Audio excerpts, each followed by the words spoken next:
Yeah. The You Did What podcast. We are back in full effect. By the name Brandon D. RICKYRUCKUS, what up, man? Rick Ruck, what it do, man? What you been up to? Holding, man. Same old. Trying to keep the ball rolling, man. Who we got today? What we doing? Yeah. So today, man, we got a very special individual, man. This dude has just went through so many transformations, and all of them have been for the better. You know what I mean? Mm-hmm. This dude has massive radio airplay, especially, back home all throughout the Carolinas. But beyond that, with just massive radio airplay, he done had major deals, sat down with every label. The dude is a master meditator. Like, his inward journey has been one to follow. It's been pretty off the chain. And then when COVID hit, this guy flipped from the music situation and just out of nowhere sparked a restaurant, man. Not just a restaurant, but a crazy successful restaurant.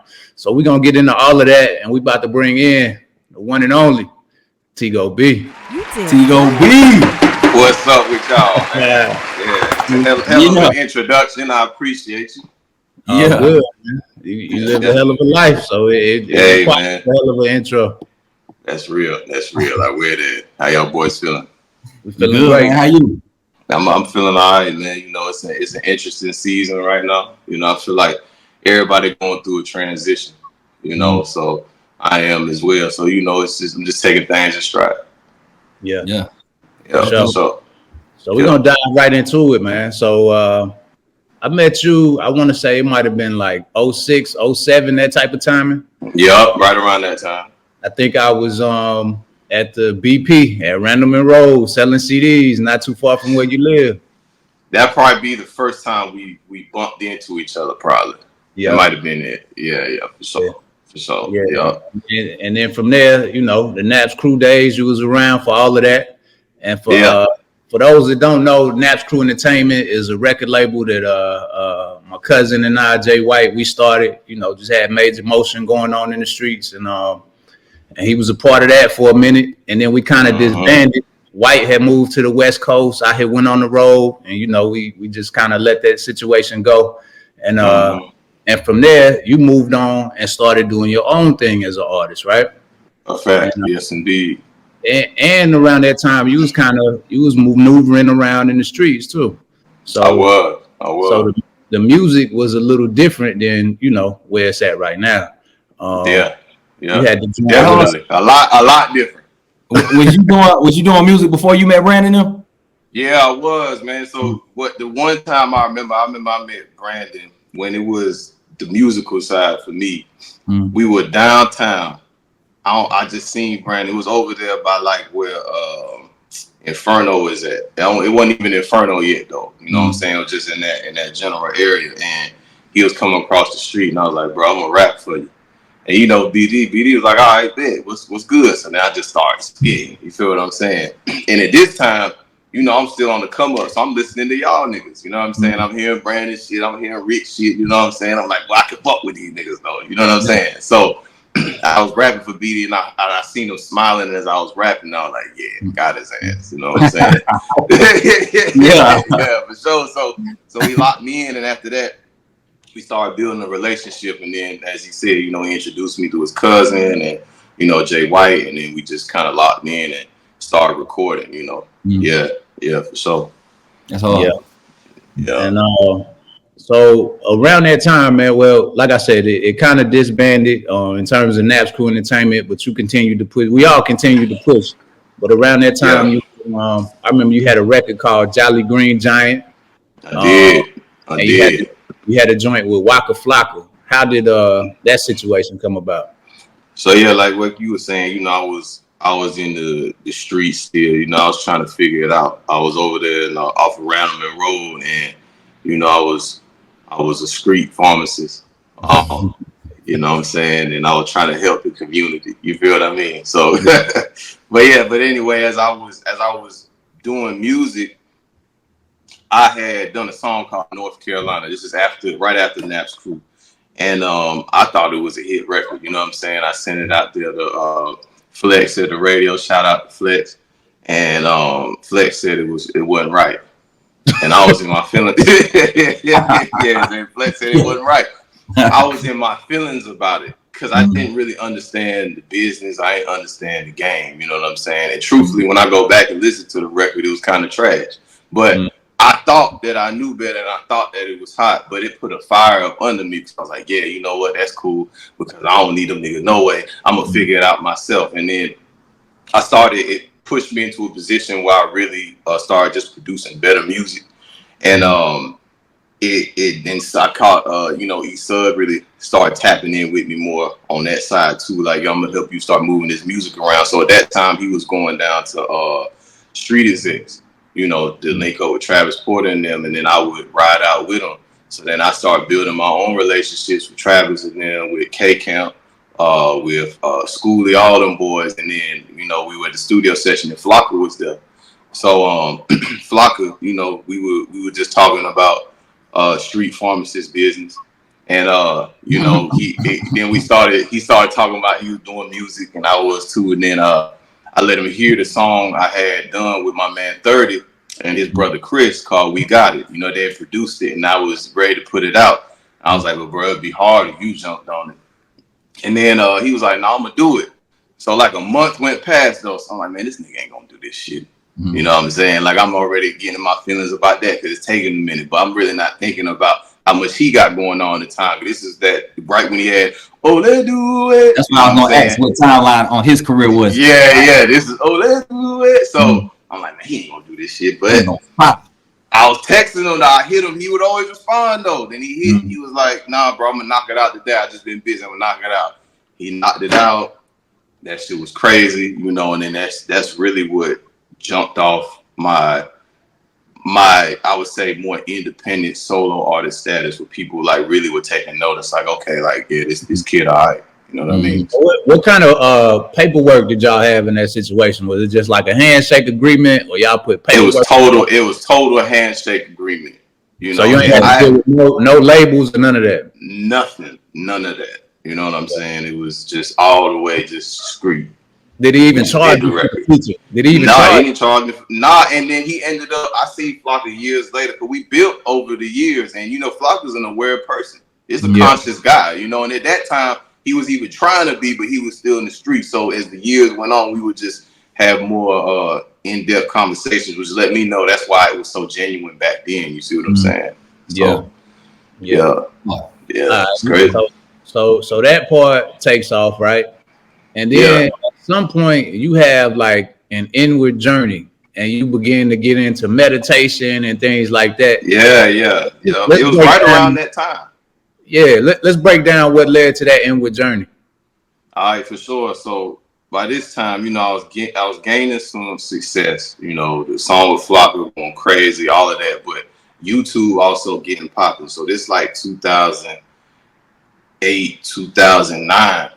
That's like 2009. So I'm going on YouTube and I'm just typing in things that I always just was curious about. So I'm typing in things like, did Jesus really exist? What's up with Muhammad? Like, is telepathy real? Just all these different things. And I came across a man by the name of David Wilcock, and he was talking about meditation and how you can access something called your pineal gland, which is your third eye. And if you went into meditation, you could access the third eye. So I was like, shit, this is what I've been looking for. So I taught myself how to meditate. In the midst of all this, I'm putting Jolly Green Giant down the streets, walking Flocka on, all of that. I'm in the midst of all this. I'm like, all right, I'm going to train myself. And then after 3 meditations, on that third one, I had an experience where I saw something with this third eye. And for me, I was just in amazement. I had a blindfold on, matter of fact. And so I was meditating because it was hard for me to keep my eyes closed. And while I had this blindfold on, normally when your eyes are closed, you just see darkness. That's all it is, just blackness. Yeah. But I saw this blue light appear and it was swirling. So I thought I was tripping. I took the blindfold off. I was like, damn, I had that blindfold on tight as hell. So, you know what I'm saying? That's what I thought it was. I thought I was tripping. So I took the blindfold off and I was just like, I'm going to just see it with my eyes closed. And like a minute in, the blue light appeared again. So then I just, inside of myself, I sat back like this. And I was like, damn, I'm 25 right now. And I never witnessed something like this. And had I just learned how to breathe correctly and sit down, I could have had this experience early in life. So to me, that told me that I had more work to do internally, because here I am without my physical eyes, witnessing something, seeing something. I know I'm not crazy. I'm witnessing it for like 30 minutes. So I was like, I got to really invest in this. So after that, I hit up Sud and everybody I was working with, and I'm like, bro, I'm finna leave the world alone for a little bit and just focus on this spirituality thing. And I just, I'm finna leave the world alone, bro. That's wild. Yeah, bro. Dang. So when you did this, the song going crazy. So you we got it. It's going. It hit World Star. I'm hyped. You know what I'm saying? I'm like, yeah. And in the middle of that, this when you did that. This is when I did that, because it was to me. I felt inside of myself that this was just more valuable to me. Because look, when we making songs and we out here trying to get money and all this shit, we trying to fulfill ourselves. That's a feeling we trying to reach. We trying to reach happiness, and we trying to reach a place where we can just rest and feel like, okay, I ain't got to hustle no more. You know what I'm saying? Mm-hmm. So for me, like, when I was able to see that, it told me like, bro, the way to what you trying to reach is really inside, because this is some old supernatural shit. It's some X-Men shit going on, and ain't nobody talking about this. So, if anything, you got to do this so that other people can know. So that's what I did. I was just led to it. And I always, even when I was young, like I used to watch shit like Bloodsport or watch different like kung fu movies, and I see them meditate and I see them do these things, and I always really resonated with that. I didn't know what they were doing specifically, but I always resonated with it. So this just told me that, this is a real thing, and I just felt like it was more important to explore that than be concerned with music at the time. Mm-hmm. And you was on another level with the meditation too. Like I remember coming to your crib, Rick Ruck. This man had a pyramid in the crib that he would meditate with. Yeah. I had a giant pyramid, bro. People probably, I don't even have no pictures of it right now. I probably got to dig somewhere to find it. But I had a giant copper pyramid in a separate room that I would just meditate under, just for that. So I would meditate sometimes. Shit, I'm gonna have to find the dimensions, but just off of the top of my head, it was like 4 feet wide and probably about 4 by 4, like 4 feet wide, 4 feet tall. So I would just sit in inside. You built it? Yeah, there was a company that would build them just for that. I found them, and I had some money because luckily I was a good street pharmacist. You know what I'm saying? So I was able to afford these type of things. So I bought this shit from them, and that shit changed the game for me. That's hard. Yeah, bro. Yeah, bro. Yeah, the story is crazy. I ain't never told it in its entirety, but it's a crazy story.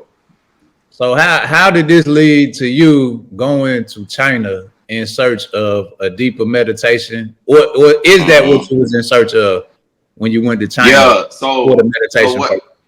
So what was going on was, as I was meditating every day, like for at least an hour a day at least, and I started feeling this energy. So if you ever take two magnets of the same pole and try to push it against each other, it's this resistance, right? You can't force the magnet together. It's this resistance. That's an electromagnetic field. I was feeling that flowing through my body. I feel it in my hands. I can feel it now just holding my hand, right? And it's just ebb and flow. It's just moving. It's all around us, but most of us just not sensitive to it. So I was getting very sensitive to this energy. And it was flowing through me, and it was moving things. And I was understanding like, damn, here we are reading about Christ and whatnot, being able to lay hands on people. But this is really the function of that. This is how this is something that's able to come about. So I knew if I started saying that to people around here, they wouldn't understand it. So I was like, I need to find somebody that could teach me. Soon after that, I came across this video with John Chang. It's a real popular video on YouTube. It was this documentary that was shot in the 80s of these white guys that went to Indonesia and were just, filming some stuff. And then one of them got an eye problem. And he was having health problems, so they took him to a healer. And this healer, he's just like a regular Asian man, but he could touch people and move electricity through their body. I remember this video. Exactly. His name was John Chang. So if anybody want to know how to go on to find a video, go on YouTube, type in John Chang, and it'll pop up. It's like a 9-10 minute video, and you can see him set some paper on fire with his energy. But he was moving all this energy through people. He was healing people, and then he was showing them how you could use the energy to do things like set things on fire. He set a piece of paper on fire. And then they called out more scientists from America to see if he was for real, and they started testing him. and they saw that he was legitimate. So after that, I already knew it was legit though, because I was already feeling a similar energy. So I got in contact with one of his students, and his student told me what the video said. They're like, look, he doesn't teach anymore because after this got exposed to the world, he kept being visited by his long dead master. And the master was telling him that, you know, he was breaking the taboos that they set, that you're never supposed to show off or cause harm. You reached out to him. I reached out to him. That's all. Yeah, I reached out to him. So then I found one of his students. They told me that, you know, he wouldn't teach anymore, but they told me there was another man in China who still was teaching these abilities. So I got in contact with that student. That student, man, his name was Grady Leach. He from Hollywood. He was an attorney in Hollywood. And he told me that when he went to China, he was there with his friend just to witness this master, but he didn't believe it. You know, he didn't believe somebody could set shit on fire with their energy or do any of this third eye stuff. But his friend handed the master a flame retardant shirt, a shirt that you're not even supposed to set on fire, but the master didn't know that and still set it on fire. So Grady, who was an entertainment attorney in Hollywood, never went back to Hollywood and stayed there and became a student of the master. So I got in contact with Grady. I told Grady what I was experiencing, and Grady was like, come on out here. How did you know to reach out to the Grady dude? Like what? Well, that's so it was, I was watching the video of John Chang. I got in contact with, because there was a book written about John Chang. So I got in contact with the author of that book, who was a student of John Chang. And then he told me that he no longer taught, but he knew somebody else who taught. And he got me in contact with that student who happened to be Grady. Gotcha. Yeah. So how old was Grady? Grady, like an older dude? Grady, at that time, Grady was probably like 32, 33 years old. And you were about 26, 27? At this time, yeah, I was like 27, 26, 27. Yeah. Yeah. So, yeah, it's crazy, bro. It's crazy. So, but yeah, that's how I ended up getting to China, man. That's that. How long, like once you got in contact with Grady, you already having these thoughts like, well, I got to do something. How long? Yeah, so they told me that in order to go, that I had to prepare myself. I need to be celibate for 3 months. And the reason that you got to be celibate is because of semen. So inside our body, we got semen. What does it do? It produces life. But the thing is, if you don't use it externally, you can use it internally to create life as well. So by retaining the semen, you can transform it into a different type of energy.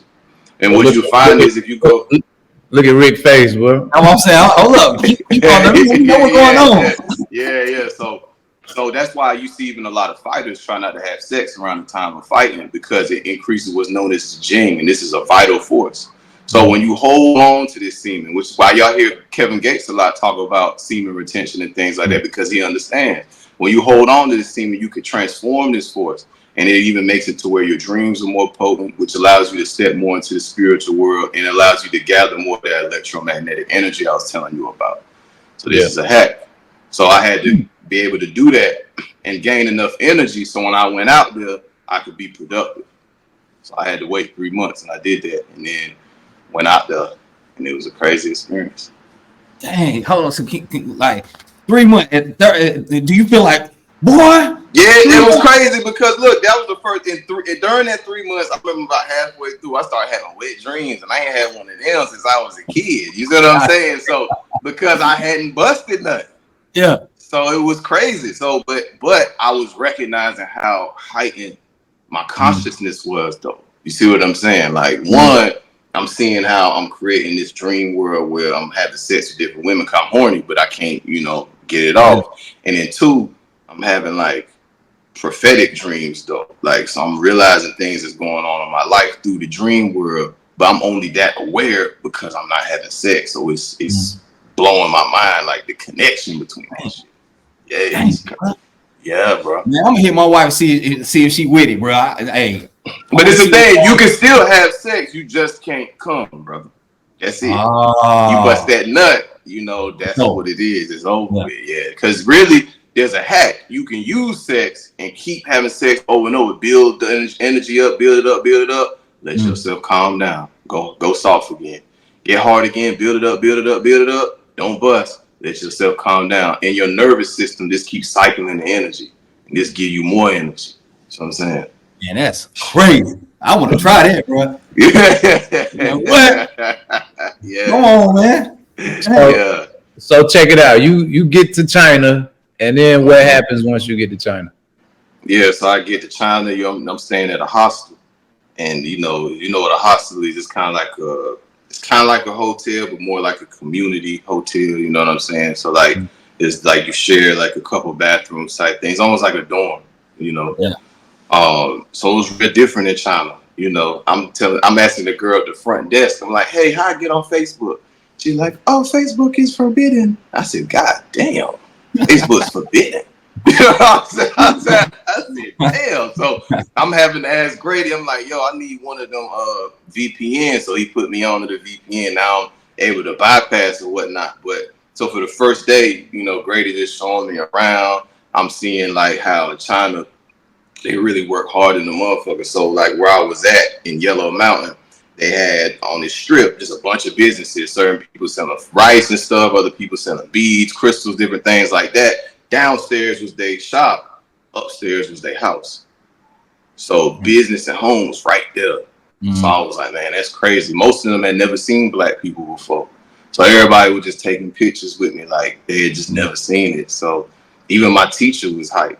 You know, he was like, he'd tell his wife, like, oh, he's like Michael Jackson. You know, he sings songs. Like, she was crazy.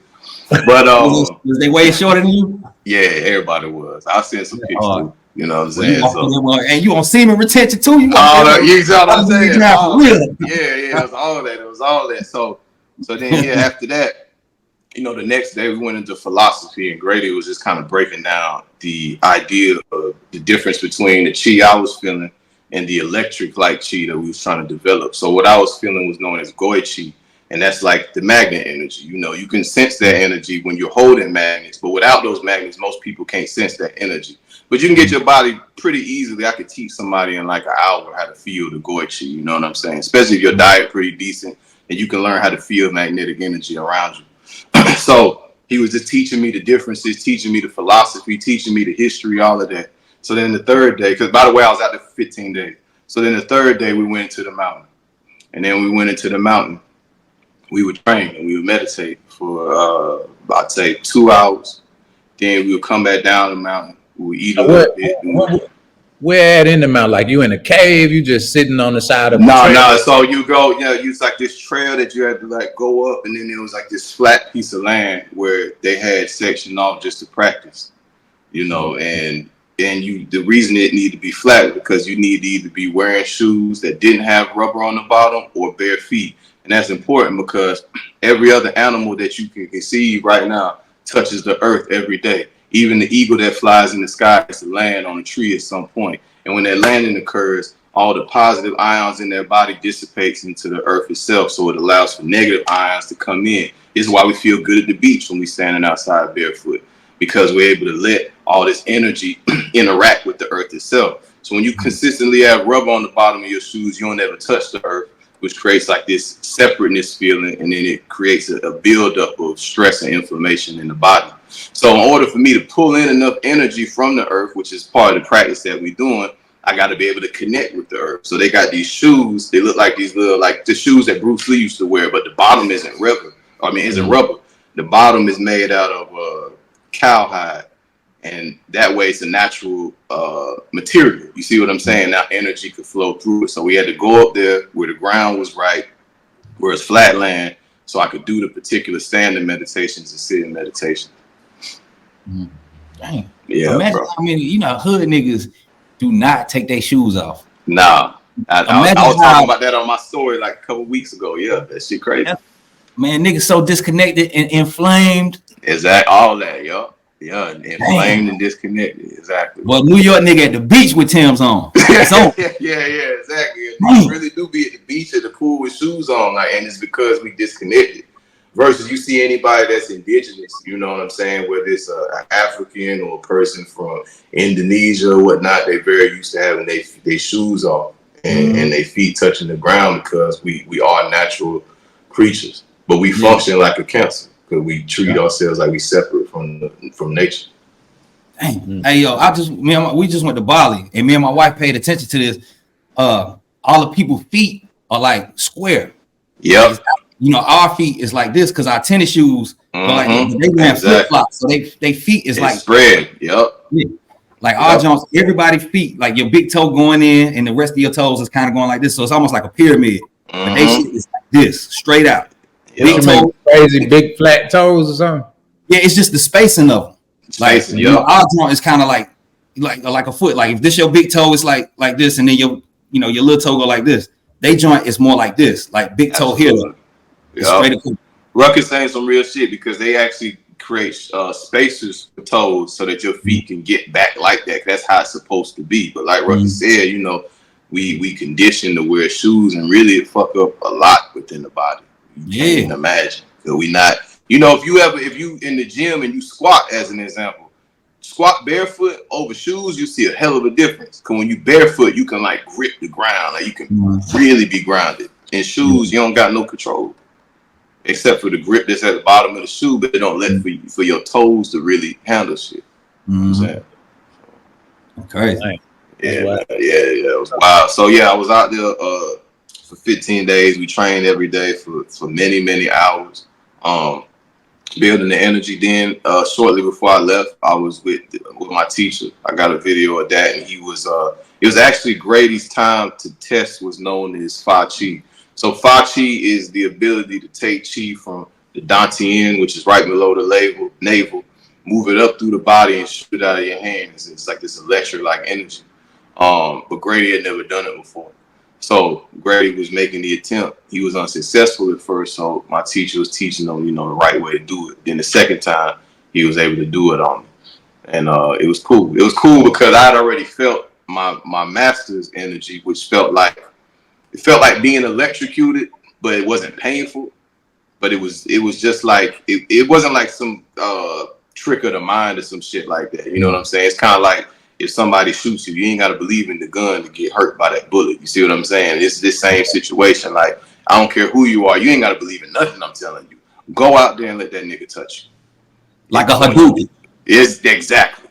You know what I'm saying? So I could tell as his energy was in me, he could control it. I could feel the power of it. And I could feel if he wanted to kill me, he could have easily. All he had to do was push more of it through my body. So he went through my right arm, he went through my left arm, he saw my left arm, it was pulsing, and I could feel it pulsing. He was like, yeah, you got stagnant energy in my left arm. He was right. He said, I got this scar right here. So he knew that just from the chi. It just wasn't able to flow, easily through the scar. So after that, after he did all of that, he did something called blood cupping. And that's where they use the feminine energy, which is known as the yin energy, to move all the toxins in my body to one point. Then they put a cup over it, sucked the blood out, and there was all this blackness in the blood. And they had to cut you. Oh God, they had to cut you, bro. No, my nigga, no. They hit me with these karate chops that was fast as hell, and it just broke the skin a little bit, bro. I got video of this type of shit. They put the cup over it, suck it out. I got you. Suck it out, and then you can see it. They'll put it in the cup, and the blood look like strawberry juice. So your blood look thicker than normal. But if you got white spots, you have some type of terminal illness. If you got black spots, it just means that you still got some toxicity in the body. Man, hold up, man. Hold up. Nigga, you just laid on the table and nigga hit you with the karate chops? Yeah, exactly. He hit me with the karate chops, on my back. Real fast. No knife, no nothing, just karate chop hands. Yeah, just karate chop. I'm gonna show you. I got video of it. Not of him doing that to me, but doing it in general. So y'all can see, you know what I'm saying? Yeah. And he do that and then put the cup on it and the blood is coming out. Yeah, there's like a suction cup. So when they sucking it like this, you know what I'm saying, it pulled the blood out. I knew he was gonna pause that shit. I let you live for a minute. Come on, so you talking to me? Yeah. So they pulled the blood out, bro. And it was just an amazing experience. I'm like, damn, because even acupuncture, y'all familiar with acupuncture, right? Yeah. Acupuncture is based off of the meridian lines in the body. So same way we got riverways and all of that in the earth, and we got veins in the earth and all of these different things that the water runs through inside of our body. We got energy channels where energy is flowing through, and there's normally blockages. So one person might eat a whole bunch of sweets and not get a diabetes. Another person might eat a bunch of sweets and get diabetes, because it's not just about what you're eating. It's also about the energy that's being produced via your emotions, via the food that you're eating, via what you're watching and what you're listening to and how you're thinking. So acupuncture, what they do is they find on these energy pathways, they use these little needles that can redirect that energy, and that's what they're doing. But that's the second way it's taught, because the original way is far harder, which is learning how to use your own energy field to move energies through another person's body. That's the ancient way to do it. So that's what they were teaching. Dang. Yeah. Now I want to time, bro. Right. Man, send me the address, man. I got you. So you get back to the States. I don't know how long it was before we linked up after you got back, but you showed me a video of a man pulling the chi energy from a bull or a cow, and the cow like collapsing. Yeah. So it wasn't. Yeah. So basically, there's a man by the name of David Sarita, and shout out to David Sarita. Let me talk about David for a second. So David, another one of the students. And I always used to talk about after I came back from that. I'm like, look, bro, you know, after I find myself in the position I want to be in, I'm gonna go around the world. And I'm gonna find all the niggas with the supernatural abilities. I'm gonna pull them together like the X-Men. But my nigga David already did it. So David, he was he had some money at the time, and he was trying to be able to do this energy, this Fa Chi that Grady was able to do. But Grady had been meditating consistently for 2 years in the way that we were meditating in the mountains, and it take about that long to build up enough chi.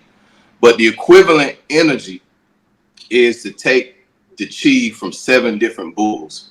So that's how much energy you got to build up to be able to do the electrolyte chi thing. So they lined up 7 different bulls, and the grandmaster that's over my teacher came out there. And you know, you'll see the video, I'll send you some. So the bull is about, we'll say, 30 feet away. The grandmaster stand there. He put his hand out, wave it like this, and then push like that. And then you saw it be the bull looks like it got shot by something, falls over, and it's just stuck until the master pulls the chi out. As soon as he moves his hand, the bull pops up. But I got a video of that with 9 different bulls. You know, I got 9 different ones. So I mean, you know, you could see it plain as day on camera. It's not a fake thing. This is just something that humans could do, and we just not taught about it in the Western world. But it's always in the media, it's in the movies that we watch, it's in everything. That's why we resonate so much with shit like that, with anime and all those things, because a part of us knows that we far bigger than the culture would allow us to believe. So you was telling me that the guy who was teaching you passed away, but you told me you would reveal how he passed away on the show.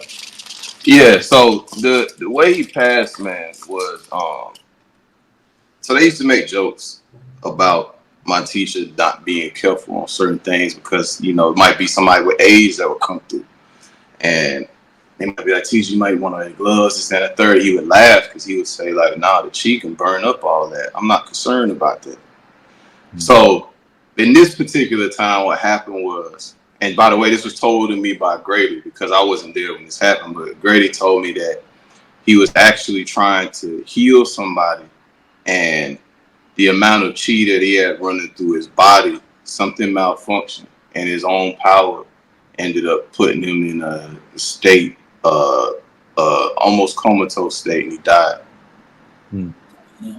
Yeah, he transitioned from his own energy, his own power, trying to help somebody else. Dang. That's how long? Was he like in a coma for a while, or was it like immediate? From what I understand, he might have been down bad for a couple of days. Dang. Yeah, and he died after that. So, but the thing is, like, the lineage that I was being taught under is known as I Jin Jing, and it translates to muscle, bone, tendon, changing classic. Meaning, you know, it's a series of meditations and postures that help change the muscles, bones, and tendons in the body. It upregulates it. But the purpose is so within 7 lifetimes you can reach enlightenment. But within this particular lifetime, what you want to do is learn how to die consciously. Most of the time when people die, they don't realize they're dead. Same way when most people go to sleep, they don't realize they're dreaming. They got to wake up to realize they're dreaming. But through doing things like dream yoga, you can know that you're asleep, dreaming, and control the dream. So in the same way that a human being can evolve physically and things evolve physically, consciousness itself evolves, and the means to doing that is learn how to control your dreams first. So by learning how to control your dreams, you learn how to move through this world and that world consciously. And when you learn how to do that, then when you die, you also know that you are dead. So then you can not just enter the re-enter the wheel of reincarnation and forget about your previous life. Nah, you can control that. So when you do come back, you can remember your previous lives and you can continue your spiritual work. So that was the goal of the school I was at. But just for everybody that's listening, if you might be like, damn, I mean, I don't know if that reincarnation shit real. The University of Virginia has an entire department dedicated to reincarnation. It's been there since the 1960s. It's called the Division of Perceptual Studies, and they've found thousands of cases of children between the ages of 2 and 6 that can remember all their past lives, that can remember how they died in the previous life, remember their first car, kids they had, all those things. They can remember what happened. Like exactly. They can remember what happened in the in-between state, and they can remember how they got here. And this comes from people the parents of these children might be atheists, they might be Christian, they might be Islamic. It doesn't really matter. In all walks of life, children come out saying they can remember the previous life. So, it's in their belief, and it's in my belief as well, that, as souls, shit, we the same souls that's been here since the Roman times, since the times before that. We reincarnate until we can evolve and, understand these lessons that we need to learn here. But that's a much bigger story. Yeah. For sure. So after seeing all this, you come back. Now you basically reintegrating yourself into regular niggas. Yeah. That was regular niggas. First off, the whole time motherfuckers thought I was going crazy. Shout out to Safe Money. Let me say this on this joint. So Safe used to really like my music before. I was still on some street shit. Let people know who Safe is. So Safe Money is a videographer out of Winston-Salem, North Carolina. And for sure. He been around on the scene. He been working hard for years, and pretty good dude, man. I rock with him a lot. Yeah, that was one of my closest friends. I already know. Crazy nigga. Yeah, that's why I brought it up. So I never forgot this because it stuck with me. Because at this time, I was popping. I remember when I put out my Times Up mixtape, it was trending on Twitter, so I had motion. But I was just putting statuses up on Facebook about spirituality. So, my fans weren't really feeling it. And Safe, he was like, I posted something one day and Safe commented, he's like, man, I'm signing out, man. You was one of my favorite artists, but these books got your head fucked up. That's what the nigga said, bro. And I was like, damn. Shit. Man, you had to reintegrate with niggas on all the way because look, my cousins thought I was going crazy. My lady at the time, she knew I wasn't going crazy, but she also was like, I'm extreme because this ain't the person she met and was dating. You know what I'm saying? My parents everybody thought I was really losing it, but I had to learn that just because this meant something to me, just because I felt like this was real, it didn't really matter. If people weren't ready to receive that information, they ain't in the space to change, and it really ain't me. It ain't my responsibility to change nobody. So I had to really kind of live in two worlds in some ways, you know what I'm saying? So it was tough, trying to fuck with niggas because I wasn't drinking, I wasn't smoking, I wasn't doing none of that no more. And that's what everybody around me was doing. So I had to really find a new tribe to fuck with. Yeah. So, but it ended up working out. It was tough at first, but that's how it be. When you want something different, you gotta do something different. Yeah. So how long was your musical hiatus at that point? At that point, it was 3 years. 3 years. Yep, it was 3 years. Yep. So came back. I hit 30 up. Shout out to 30. One of the producers I've been working with for a long time. I'm from the Carolinas. And so I hit him up and I was like, look, bro, I'm ready to get back to doing music. I've been singing now. And he's like, what, you been singing? I'm like, yeah, bro. So I stopped by the studio and I was like, I want to record something. So he put on the beat and I just started singing like hell on that shit.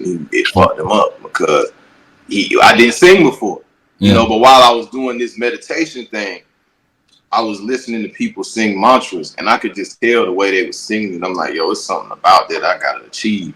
So I started teaching myself how to sing. I went on YouTube. I typed in singing lessons, and I just started doing that every day. BD, you remember some of this? You know what I'm saying? So I just started doing it every day, every day, every day, and then I got nice at it. So nice that I made a song called Mumbling, and people still don't believe it's me. You know what I'm saying? And so you never sung before that? Never tried at all? Nah, not in a real way. I might sing in the shower or some shit like that, but nah, hell no, I ain't tried at all. But they say that everybody got like vocal ability. Like you heard what he said. Everybody. Like, he really dialed into it and was on it every day and studying it until it manifested. But they say everybody has vocal ability if you sit down and you put enough energy and focus to it. I totally agree with that. I would say the only person that might can't sing is somebody who is tone deaf. So if you can't hear the different notes, then that's gonna be a problem. But if you can hear the different notes, if you can whistle, if you can hum, then you can sing, bro. It's really your birthright. And a lot of people don't realize how good it feels when you hit a note in the way that you're supposed to hit it, because it puts you in harmony with creation. Because the scale, the musical scale, that's a natural thing. The bird singing that and everything in life is made up of the musical scale. Even the spiritual world is built up off the musical scale. So if you're not able to really tap into that, it's just something that you're missing, because you love it when you're listening to somebody sing, but you love it because a part of you that knows you're supposed to be producing that. Man, that's hard. So everything was like kind of lining up for you. As everything like you were feeling it. Like you feeling the joint, you went to China, you learning it, now you singing. That's a part of all. It's all. So you a whole different human being. I was a whole different human being, bro. I was a whole different human being, and it was hard for some people to deal with. You know what I'm saying? But I didn't give a fuck at all. You know, it was like, because I was home now. I felt very comfortable in my own skin. Before, I wasn't as comfortable in my own skin. You know, and now I'm feeling like, okay, like I finally feel like I got some answers, and I finally feel like I can help some people, you know. But again, so I came back, locked in with 30, started singing, made a whole different type of project I never made before called Return of the Artist. Everybody was hype about it. You ever hear this project, Rick? Yeah. This is like one of my favorite projects of all time. Like, not Carolina, not hip hop, just period. Like. What was the leading single when you was like in the field with the girl? Bonita. Oh, that shit was hard. I remember that. Yes, sir. For sure. Yeah, bro. Yeah, so it was just a different time, bro. Like I was just in a different space. I was doing my own thing, you know, and it's a crazy story still, because I kind of got caught back up in the world after I started having success with music. You know what I'm saying? And I kind of backslid spiritually in different ways, but it was all necessary. So, yeah, but that's how that started. Like I said, I came back, locked in with 30, put out this joint called Return to Artist. I made it in 3 days, too. You know what I'm saying? That was 3 days? Yeah. I never knew that. Yeah. So discuss that. You said you kind of backslid after, you know, reemerging, getting into the music. What you mean by that? Yeah, so, you know, because before that, at this time I was vegetarian, but, you know, being on the road and all that shit, you know, I was like, damn, it's hard to live this life I was living. So I started consuming some meat again. Just being, because I was getting popular now. I had the song at this time, 69 out. Me and Rico. So I'm booking shows every weekend. So, you know, they're going to give you what you want on your rider. And I always ask for alcohol, not really for myself, but everybody around me drink. So it's like, shit, let me do that for them. Yeah. But when I would get on stage, sometimes I had stage fright. So I'd be like, shit, let me drink a little bit. You see what I'm saying? Take off the edge.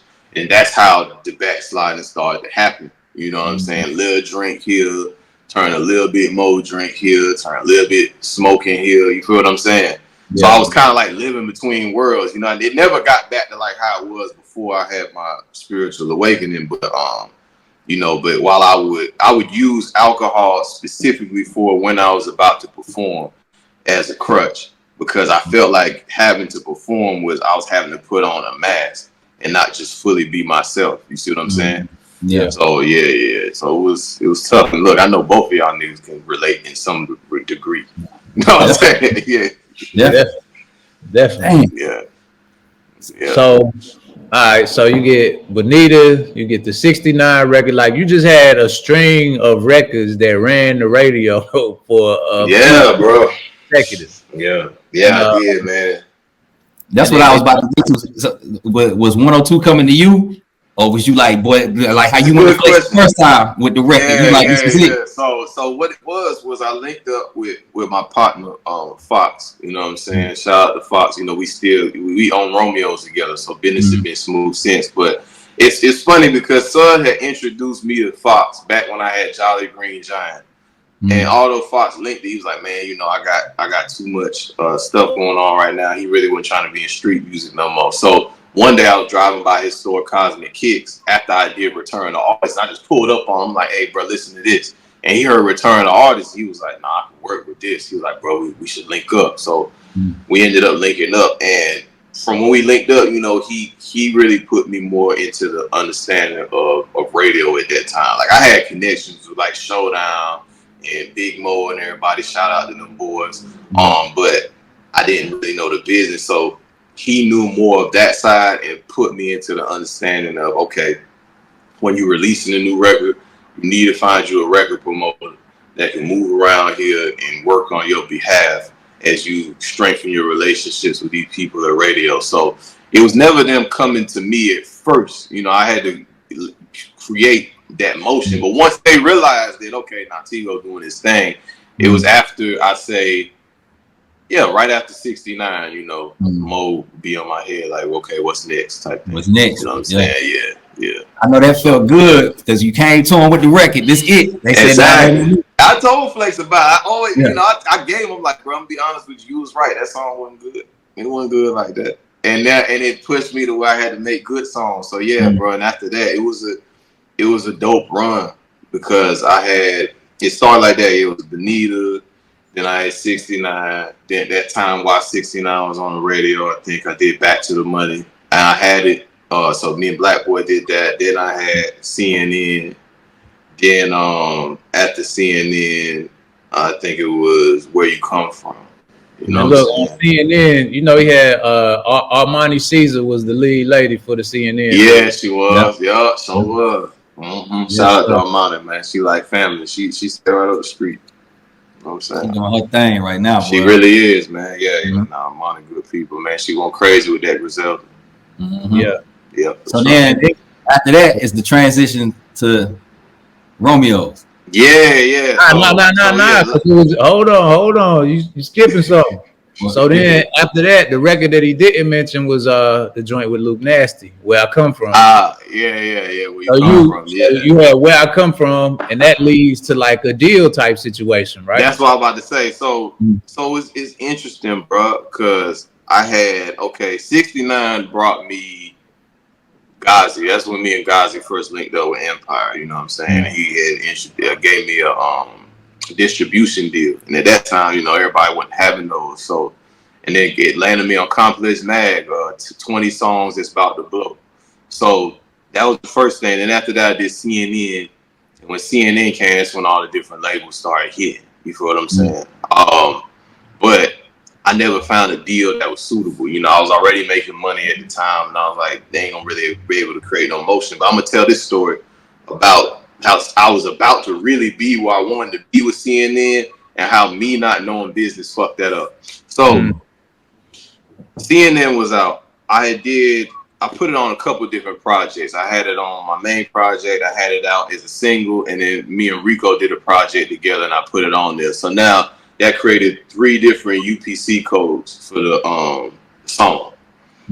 So then when Ghazi flew me out one time to San Francisco, and he was like, "Hey, bro, you know I fuck with you, man. Like, let's turn up for real. Move all your music to Empire's platform, and I'm gonna turn you up." So that I was like, all right, you know, cool. But in my mind, I was thinking, let me make sure he turn me up first before I do all that. Cause I'm getting all my money over here at TuneCore. Over here, Empire is gonna be an 80-20 thing. Let me just make sure he do what's supposed to be done. So I start seeing my song CNN go crazy. It was already going crazy on radio, moving around, but he pitched it to one of them playlists on Spotify, and I was getting streams. You know, it was going crazy. But check this out.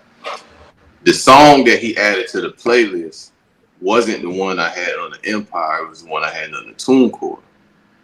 So he wasn't getting no money off of that. I was getting the money off. I didn't realize it though. You understand what I'm saying? So one day he hits me because he ready to go on it. He was like, "Hey man, what happened to you moving all the records over there?" I'm like, "Oh shit, you know, I wanted to just make sure things was flowing. I need to flow." He's like, "Man, you know that CNN record? That ain't the right one." I'm like, "Oh shit, damn." So look, that nigga was mad. He was in his feelings. He hung up. I didn't hear back from him for a minute.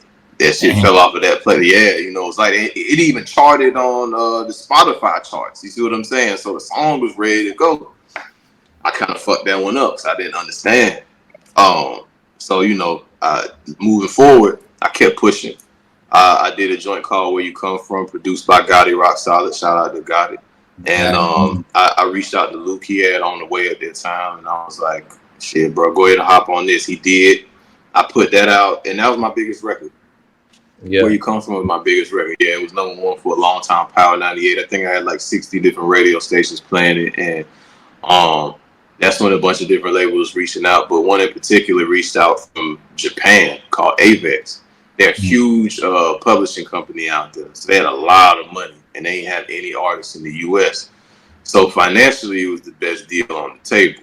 And I felt like because of the amount of money that they were willing to spend, that it was going to be fruitful. So that took me to LA. And I started working with cats like Tommy Brown. You know, Tommy worked with Ariana Grande exclusively. I started working with Harmony Samuels, a bunch of folks, and I made some amazing music. But this is when I learned the ins and outs of the record business, man, fucking with labels. Because although they had the money, they really didn't have the know-how, and it was moving too slow. So at this time, my song "Where You Come From" was on 60 different stations. And then because they weren't doing the things that need to be done quick enough with the record promoters, the song started to fall backwards. Fall backwards. When myself and my business partner Fox, we the ones who got it up there first. We were using our own money every time to take these records to the next place. You see what I'm saying? So then I lost all that momentum. So it's like, God damn, I got to do it again. And while we was doing that, Avex is like, "Look, man, you know, we don't know what we doing. We don't know how to do this. So we gonna part ways with you, and we gonna give you some money." So I just was able to walk away from that motherfucker. Come on with it. You know, I got the bread and all that, walk fully away. Then I started just producing some amazing music, and I got a deal with Universal Canada. So Cardinal Official flew out to check out my music, and the president of Universal Canada did as well while I was in LA. And I had this song called Copa. I had a bunch of records that were just unreleased that they just were into, and I got a deal off of that. But right after I signed the ink drive, COVID happened. And right after COVID happened, so nobody knew what to do. Because when nobody touring, when nobody performing, you couldn't, you know. And music is something that needs community. You know what I'm saying? And without community, like, there wasn't no way to really perform that shit. So make a long story short, me and Fox had already been talking about doing some vegan stuff, and he was like, "Bro, this is the perfect time. Let's go ahead and pop off this vegan thing." So I was like, "Fuck it, we can't do nothing else. We might as well use the money we got and do something with it, because the money going all out right now. Ain't no money coming in." So yeah, we sat down, we drove through South Park. We just came up with the whole idea for Romeo's, probably in like an hour, something like that. You know how it is, y'all creative, so you know how that creative mind works. We just hit flow, you know what I'm saying? Just jot it down, put it together, boom. Then it just took us probably a couple months, got our first food truck, and at this time, power of social media, Shade Room was fucking with me hard. So one thing y'all might not know, maybe you do know, somebody follow you on social media, your comment rises to the top. So like, you know, us who follow each other, if I go comment under your post, you know, somebody come and see it, one of my comments going to be pushed to the top versus somebody that just follow you and you don't follow them back. So this time the Shade Room was following me, and I was already just getting a lot of motion off of this. So I'm like, okay, it's the pandemic, everybody at home, I need to get people to my restaurant.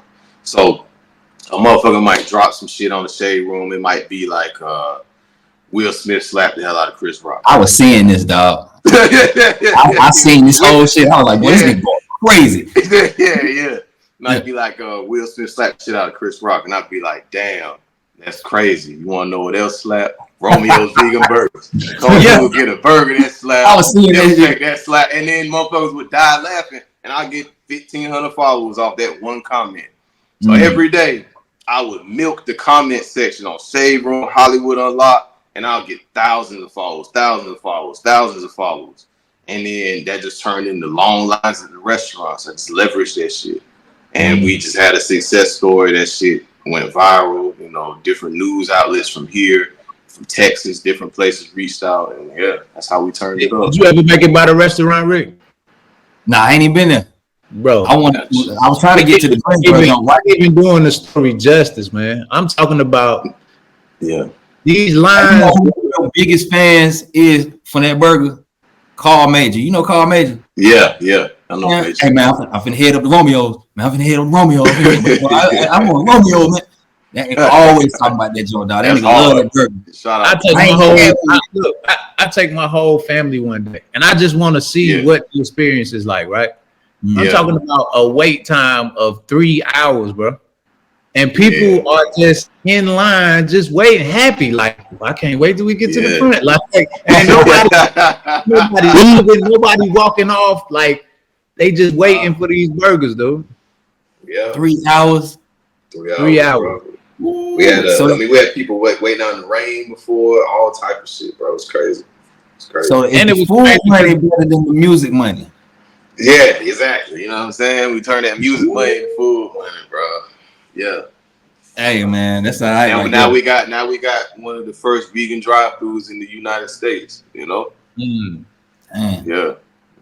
Got that. We got the spot here in Charlotte. That's the drive-thru. And now we got the brick and mortar in Greensboro. That's on UNCG's campus. And then we got our food truck that's in North Charlotte.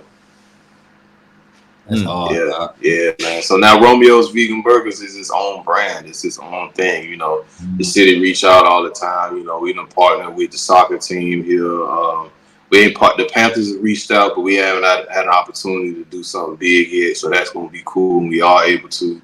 And we just, it's just its own brand now. We just plan to try and expand it throughout the United States. You know, just keep pushing.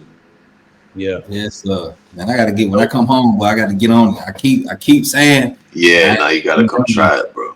Yeah, I got to come try it. I ain't heard nothing good. Everybody say it's great. So I gotta get one.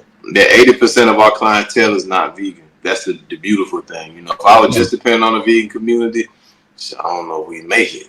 But the fact that, you know, there's only two types of food, good food and bad food. We in the good food business, you know what I'm saying? So, you know, it's working out for us. It's working out for us. Yeah. That's dope. So what's next with the what's next, man? Is it back to the music? Is it continuing to franchise these restaurants, or is it a combination of everything, man? I think it's, man, you know, I'm trying to figure out what I want to do. Like, you know, if I'm being honest, you know, I've been really uninspired with music just because, like, just the space of the industry and just the direction that it's been going in. You know, music as artists, you know, you kind of inspired by other artists. You see another artist do something, you hear something, you know, it makes you feel like, oh yeah, it gets you kind of competitive, you know, it puts you in that mode. And I really ain't been in that mode for a long time because, you know, I'm just seeing how much it's a clout chase now. You know, it's no longer a talent game, you know, and that's a wild thing to me. You know what I'm saying? So now I'm more so trying to focus on just creating for creating's sake and letting it do what it do. And you know, I'm really tapping more back into that spiritual bag as well. But, you know, I got ways that I can help people, and I got a lot of information that I know can be helpful, especially this time that we're in right now. So I'm just trying to find a way to, instead of having this exist over here, this exists over there, marry everything so that it's just one thing, one living organism. That's what I'm trying to figure out right now. Yeah, I feel that. I feel the uninspired part, man. Like, it's crazy because on the podcast we had Gab a couple weeks back, and he just challenged me like, "Yo, man, what's up with me, you, and Rick on the record?" And it, you know, conversation into an EP. You know what I mean? Yeah, that's hard. Challenge you. What's up with a a chorus, a hook, something. We need to EP, that's man. done. The studio over here, that's done. That's done. Sure. I got y'all. Yeah, that's easy piece. That's hard. Damn, bro, you had a hell of a journey, dog. Yeah, no, it's been a hell of a journey, and it's gonna continue to be one, bro. One thing is I like new shit. I like experiencing stuff, bro. So I'm just open to it. Lately I've been flexing with my camera, really. I've been just shooting stuff and filming stuff. So you might see me out there shoot a movie one day. I don't know. Anyway, just gotta stay tuned. I'm about to ask, what's them crystals on your neck? Oh yeah. This right here is amethyst, man. It represents the stone. The original name for it, I think, is amethystos. It's a Greek terminology for non-intoxicated. So it's a stone that gives you mental clarity. It's a stone that helps with the higher chakras, so it lets you tap into your intuitive abilities and keeps you grounded at the same time. So this is actually something that I created, man. I had it's a design of mine. I had my homegirl put it together, and I got a bunch of different ones like these and different stones, and it's some stuff that I plan on putting out there in the marketplace. So how are you feeling that day? You just wearing the different joints that? Exactly. That's going in alignment with what I'm trying to do, and it's something that you can use in meditation as well. People don't realize the power of crystals, bro. If you look at your quartz watch, anything, it's quartz crystals and all of these things, in your computer, all of that, because crystals have power inherently. They piezoelectric, so it means when it's put under pressure, it emits an energy, and that same energy can be utilized for different things. So, yeah. And that's science we're talking about in the flow now. Today, boy. I'm gonna be sitting in here. Yeah. I be trying all day. I'm creating, doing stuff, man. I be drained, bro. Yeah. I need something like that to, help. Exactly, bro. Help. Yeah, it's gonna help you. It's gonna put you in a whole new space. Yeah, so. Now my wife meditate crazy. I gotta tell her, she's gonna have me like, I told you. See? Yeah. She's gonna tell you. Now I'm gonna be honest with you, bro. Like, if meditation saved my life, I say it all the time. Because had I not gotten to meditation, I probably would have crashed out. Because when I played on alcohol, I get in that fearless bag, and that's a dangerous place to be. You know what I'm saying? It's a dangerous place to be, and I could have easily crashed out. So meditation put me in a place where I'm not seeking external validation, where I got peace of mind, where I be still for real. You know what I'm saying? And I'm not really seeking to find happiness outside of myself. Like through meditation, bro. I'm gonna tell y'all about this last experience. So I was meditating. It was like a 2-hour meditation. And I was meditating right here. What's called the heart chakra. And you hear about these things called the chakras, but people think they just like some woo-woo shit, might not really exist. But in the same way, like you can't go to the hospital right now and say you're suffering from a broken heart and they see it on the x-ray. But you can feel it. You know what I'm saying? You can feel if your heart is aching. You can feel if you're getting a gut feeling, but you can't see that in any medical way, no science type way. So, but while I'm in this meditation, I'm feeling like in my heart that it's closed some still. I can just sense it. So I just sat with it there. I was just there, and I was just mentally there in this meditation. All of a sudden, it felt like a flower bloomed from my chest. And I mean, literally, that's what it felt like. And if you ever see how the chakras are depicted, they're depicted as lotus flowers. They're depicted with petals.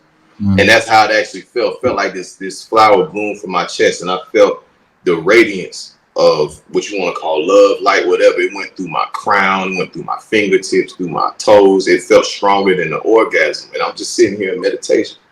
And in that moment, I realized, damn, this is what niggas is looking for. We look through this through our partnerships, through our relationships, through drugs, through music, through money, through all these things. We're trying to feel something. And it's all the cut shit. We just getting cut dope in this world. But that original energy comes from the divinity. And it only happens if you instill this. You know what I'm saying? Yeah. So meditation, bro. That's the way. Can you, like, you sit, like a dope fiend get high one time and they keep chasing that high and it's like, spiral out. Are you chasing that same high, or you can make it come back? I think it's a good question, bro. I think one way to go about it, because like if you think about alcohol is something that suppresses the consciousness, right? It's something that puts you more in your body. That's why, you get on some Hennessy and want to really have sex with your woman, or you want to fight. All these things, these are real primal things. These are real bodily thing. So, but when you take something like magic mushrooms, it does the opposite. You know, it expands the consciousness, it moves it higher, and it brings the subconscious and conscious mind into harmony. And you can remember the whole trip and the whole journey. And it has you feeling so in tune with yourself that you can remember past lives, trauma, all of that. When you come off of it, it was so heavy that it ain't something that you're gonna get addicted to, because you had to go through a lot emotionally, but it's still good. So I say that to say in meditation, I'm never chasing what I felt that day, because what I felt that day is just still with me. It's still here. Now it's just about maintaining that energy, and really I go into meditation so I can be still with myself. It's a relationship with yourself, and us as men, we're not taught how to love ourselves. We're not taught how to lay yourself down on the couch and say, bro, just chill. You ain't got nowhere else you got to be today, bro. Like, you good, you enough by yourself. You know what I'm saying? You just, let's put this time to the side just for you. We don't know how to even romance ourselves in that way, just to be with yourself. So this is a way of just like any other relationship you got, like with your lady. If you don't nurture that relationship, if you're not listening to her, if you're not doing kind things for her, then relationship bound to fail. But we have so many problems because the relationship with ourselves failed a long time ago, because we really don't nurture the self in any capacity. You know, by really being with the self, by being with the self, looking at the shit inside of you that you suppress and say, oh, that's not good enough. And you're not really your own friend. So there's a war going on inside with the real version of you and the way that you think you should be. And meditation help alleviate all that so that you can make space for just who you are. And then you stop looking for people to be anything other than what they are. So it ain't to chase nothing. You know, you just come home to yourself. Tigo dropping bars, man. Man, come on, man. Hey, man, I'm coming on over, bro. I gotta get right. I definitely, my relationship with myself probably been dead. I don't treat this nigga like nothing. Yeah, you know what I'm me, bro. That's how it was for me. It's how it was for me, bro. But now, you know, the reason I be in that gym like that is because, you know, I want to be able to. I witnessed it, bro. When I was in China, I seen a woman in her 90s flexible like a child. There are yogis who are in their hundreds flexible like a child, bro. They don't have walking sticks and canes and all that. So you can age gracefully into your hundreds. That's what I know. So I'm doing this so that I don't have to be a burden to those around me, because I want to neglect my health throughout my life. You see what I'm saying? I want to have a high quality of life while I'm here. And I want to be able to experience that same joy we experience as children, when you just spinning around the circle and fall to the ground. Or what we experience when we create music is that excitement. But your body want to feel that too. Your biceps want to reach peak excitement. Your feet and ankles and your mobility want to reach that too. And that's what yoga is there for, so that your whole body can be fluid like water. You see what I'm saying? So, yeah, bro. Yeah. Dope, bro. This was solid, man. This was solid. Yeah, Appreciate you taking the time out to have it up with us, man. Yeah, no, I appreciate y'all boys having me on, man. For real, for real. For sure. Right. So what's next for y'all, man? Y'all taking this to the next level. I know y'all are. Yeah, we're keeping it pushing, man. We're keeping it pushing. We got a few connects with it. It's just it's really about the repetition of it, right? Because they say less than I want to say less than 1% of podcasts have more than 20 episodes. I can see that. Less than 1%. So yeah, I can see that. You know, and they say you really don't even get in your bag until you at about 100 episodes. I can see that too. You really start to understand who you are, what your conversation is about, all of those things. So right now we're just doing the repetition part of it until we really discover, you know, what it is and where it's going. Yeah, that's what's up, man. Well, much support to you boys, much love to y'all, boy. If I could do anything to help you, let me know. I want to see y'all be successful, man. And yeah, thanks for having me on, for real.